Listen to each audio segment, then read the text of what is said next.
প্ৰায় 56,000 ভোট ধেমাজিবাসী ৰাইজে দিছে আৰু এইটোৱে প্ৰমাণ কৰে ধেমাজিবাসী ৰাইজৰ জাতীয়তাবাদ। धेमाजि जिल्लानि मेन माने टाउनावनो पाब्लिक अडिटोरियामाव जोंहा धेमाजि जिल्ला अखम जातीय परिषदनि जिथु लाइमोन आफाद बिसोरो जिथु जातीय जिथु जोंनि लाइमोन आफाद बिनि दिनै कनफारेन्स जायो आरो बावजोंबो आंबो बाव बाहागो लाफैदों। बाव जोंनि दोलोनिनो आफादगिरि लरिनज्योति गगৈ बिथाङाबो बाहागो लाफैदों आरो जाय जुब शक्तिनि आफादगिरि लाइमोननि जे आफादगिरि लखिमनि बरुवा बिथाङाबो बाव बाहागो लाफैदों। आंबो बाव बाहागो लाफैदों। जोंहा दिनै धेमाजि जिल्लानि अखम जातीय परिषदनि जे लाइमोन आफाद बेखौ गोदानै दागोन। मानो होनबा बिथांमोना 1 बोसोर जाबायमोन। दिनै गोदानै दाफिनो गोदान कमिटि दा बे हाबाफारियाव बाहागो लाफैना आं जोबोद गोजोननाय मोनदों। बे ओनसोलनि गोबां इस्युनि सायाव सावरायलायनाय जादों। बेयाव गोबां दैबानायाव जोंहा गोबां रायजो राजाया खस्थ' मोनबोदों। बिनि सायाव जों सावरायनाय जादों आरो दोलोखौ बोरै सक्तिशालि खालामगोन बिनि सायाव सावरायदों। दा आङो सासे बर' फिसा हिसाबै आं बेखौनो बुंनो सानदों जाय दिनै आसाम सरकारा जोंखौ सासन खालामदों बिजेपि सरकार बिथांमोननि नोजोरा जोंनि सायाव मोजां नङा। मानो होनोब्ला बिथांमोनहा मा खालामदों दा क्लास 3 निफ्राय आरो 10 सिम बिथांमोनहा बर' मिडियाम असमिया मिडियामनि माखासे मा होनो बिथांमोनहा इंराजियाव बिथांमोनहा जाबसिना होनो नागिरदों। जेरावनाखि जोंहा गोबां बर'नि दैदेनगिरि बिथांमोना बर' मिडियामाव फरायनानै दिनै गोरों गोरा जादों।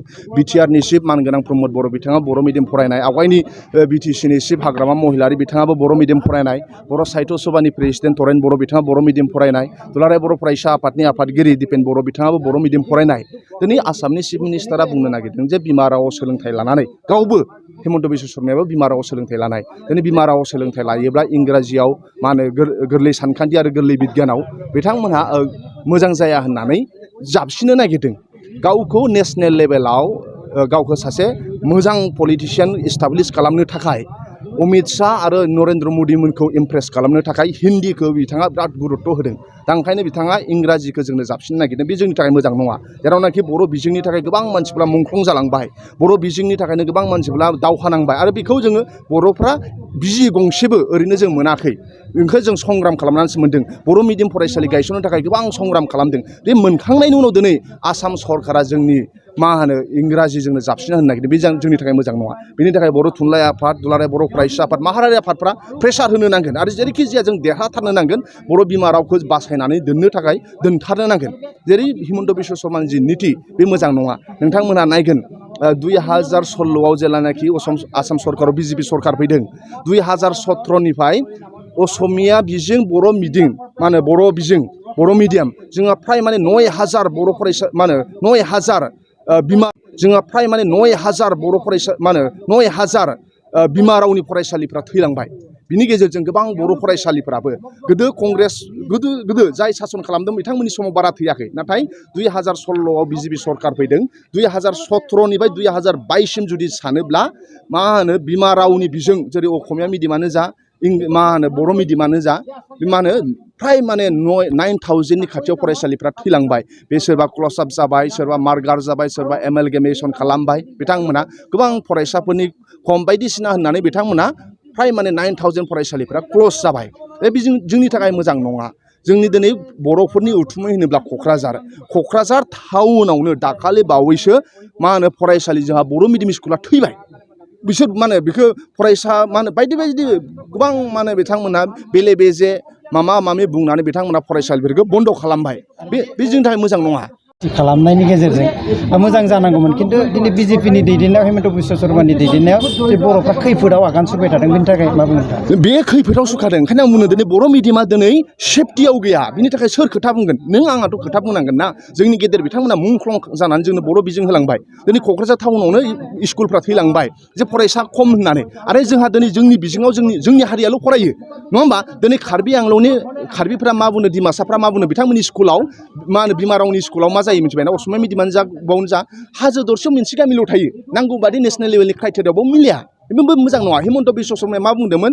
जे गोदो मा होनो इलेक्सननि सिगां मा बुंदोंमोन जे बर'फ्रा भुमिपुत्र बर'फोरखौ रावबो होखारनो हाया नाथाय पावाराव फैखांनानै गुवाहाटि नोगोरखौ गिदिर खालामनांगौ होननानै बिथांमोना जोंनि ट्राइबेलफोरखौ दिनै होखारबाय जोंनाव माने बुलडोजार सालायना होबाय बिथांमोना जिसिबिजों जोंनि न'खौ बुख्रेबबाय बिथांमोना दिनै गोबां जोंनि ट्राइबेल हारिया गुवाहाटियाव न' गैजायै हा गैजायै फरायनो थाखाय फरायसालि गैजायै जाबाय जों दिनै भुमिपुत्र बे हानि फिसा जों बाव गिबिसिन फैनाय नाथाय जोंहानो दिनै थानो थाखाय न' गैया थानो थाखाय हा गैया फरायनो थाखाय फरायसालि गैया बिनि सोमोन्दै सोर बुंगोन दा ओंखायनो हिमन्त बिश्व शर्माया माब्लाब्लाबो बिनि थागिबिफोरनि मा होनो मोजांनि थाखाय बिथाङा साना दिनै बिटिसिखौ जेरैखि जाया सेख्रेबनो नाजागासिनो दं बिथांमोना बिटिसिखौ दिनै जेरैखि जाया सेख्रेबनो नाजागासिनो दं बिथांमोना पावाराव लानो नाजागासिनो दङ बर'फोरनि गेजेराव गोबां समनिफ्रायनो एनडिएफबिनि मोनसे बाव संग्राम सोलिबाय थादोंमोन गोबां जोंहा बर' फिसाफोरा म्यानमाराव गोबां बांलादेशआव दंमोन गोबां बर' बिमाफ्रा बुङोमोन जे आंनि फिसाया माला फैफिनगोन फैफिननायखौ सबबो लुबैदोंमोन बिमा बिफाफ्रा गावनि फिसाखौ नायनो लुबैयोना बिनि थाखाय दुलाराय बर' फरायसा आफाद बै बर' मेलेमजिबिफोरा मोनसे सुक्ति खालामबाय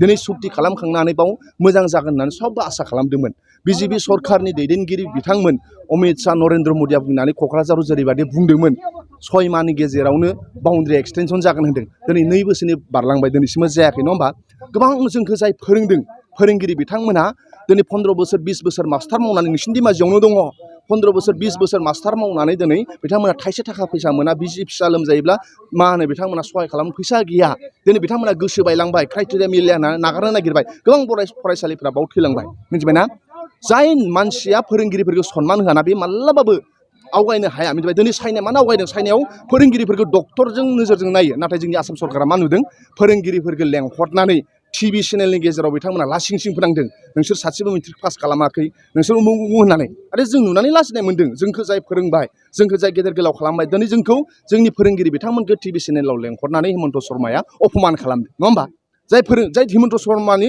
फिसा फिसौफोरखौ फोरोंदों बे ओनसोलनि मा होनो लाइमोनफोरखौ फोरोंनानै दिनै साख्रियाल खालामबाय नाथाय हिमन्त बिश्व शर्माया गुवाहाटियाव लेंहरनानै चेनेलनि गेजेरजोंनो गोबां फोरोंगिरिफोरखौ अपमान खालामबाय बे मोजां नङा दिनै मानो चाइनाया डेभेलप चाइनाया फोरोंगिरिफोरखौ बिराद सनमान होयो चाइनायाव दिनै मालयेसियायाव ताइवान बिथांमोना गोबां फोरोंगिरिफोरखौ सनमान होयो ओंखायनो फोरोंगिरिफोरखौ जों सनमान होगोन अराय सम फोरोंगिरिफोरनि इस्युआव जों नांथाबनानै दङ ओंखायनो बिटिआर एकर्डआवबो 6.3 क्लजेस दंमोन जेरावनाखि बिटिसिनि बाहेरायावबो बर' बिजोंफोरा प्रभिन्सियेलाइज जानांगौ होननानै आरो बिटिसिनि बाहेरायावबो गोबां जोंहा फोरोंगिरि बिथांमोना 20 बोसोर 15 बोसोर फोरोंगिरि मावबाय थाइसे थाखा मोनाखै बिथांमोननि थाखाय ओंखायनो जाय प्रेसार होग्रा बेखौ गोबां प्रेसार होनो नांगोन प्रेसार होआबा बिथांमोना ओरैनो जेबो मावनाय नङा गोबां एकर्ड जालांबाय नाथाय एकर्डनि क्लजेसफ्रा इमप्लिमेन्ट जायाखै बिनि प्रेसार ग्रुपआ बेसे स्ट्रं बाव सोनारगोन ओंखायनो दिनै बिटिआर एकर्डनि सिमा बारायनायानो जा बा फोरोंगिरिफोरनि जि जेंना 6.3 बा एनडिएफबिफोरनि केस बा बर'फोरखौ दिनै रिजमेन्ट लागोन होन्दोंमोन मिथिबायना बर'फ्रा मोनसे साख्रि मोननो नांगौमोन बाव एकर्डआव दंमोन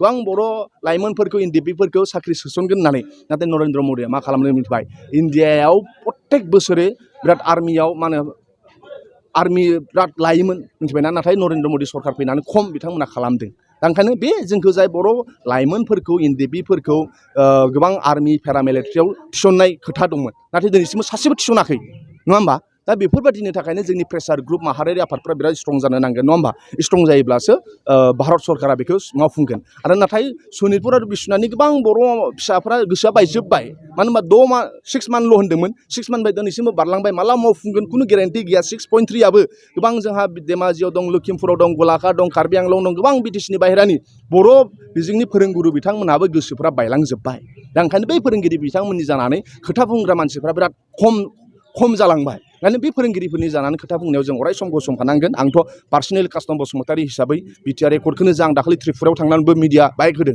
गोबां प्रेसार होनो थाखाय जों नाजादों दा ओंखायनो जोङो जोंनि माहारियारिनि जाय दिनै जोंनि हारियाव माखासे माहारियारि आफादफोर दं बे बिराद स्ट्रं जानो नांगोन स्ट्रं जायाबा खिन्थु सरकारा मोनसेबो मावफुंनाय नङा आं बेखौ सानो जोबथा सोंथि जिहेतु बिजेपिनि कनस्टिटिउसना जाहैबाय one nation one constitution one language बिथांमोना जोंनि रावखौ थांना थाजानायखौनो लुबैया बिथांमोना हिन्दीखौ थांना थाजानायखौ लुबैयो मिथिबायना ओंखायनो जोंहा राव मोनसे दङ जोंहा मोनसे आइडेन्टिटि दङ जों मोनसे संग्राम खालामनानैसो फैनाय मिथिबायना बिजेपिनि नेसनेल प्रेसिडेन्ट जेपि नाड्डाया बुंगासिनो दं जे भारतआव मोनसेल' राजनैतिक दोलो थागोन बे जाहैबाय बिजेपि बिनि फिसा फिसा हारिफोरनि राजखान्थि दोलो दं जोंहा बर'निबो दङ नङा होमबा बिटिसिआव दङ बेफोरखौ बिथांमोना बुथारजोबनायनि मोनसे खसल खामानि मावगासिनो दङ दा ओंखायनो बेखौ जों नुदों ओंखायनो दिनै बिजेपिनि जाय निति बे जोंनि थाखाय मोजां नङा मिथिबायना दिनै बिजेपिजों जाय थांगोन गावनि हारिनि जानानै खोथा बुंनो हाया गोबां जोंहा बर'नि मेलेमजिबि हारसाफोरनि मेलेमजिबि दंमोन नाथाय बिजेपि दोलोआव थांनानै दिनै गावनि हारिनि जानानै खोथा बुंनो हायाखै नरेन्द्र मदिया जि बुंगोन बेखौसो इयास होनांगोन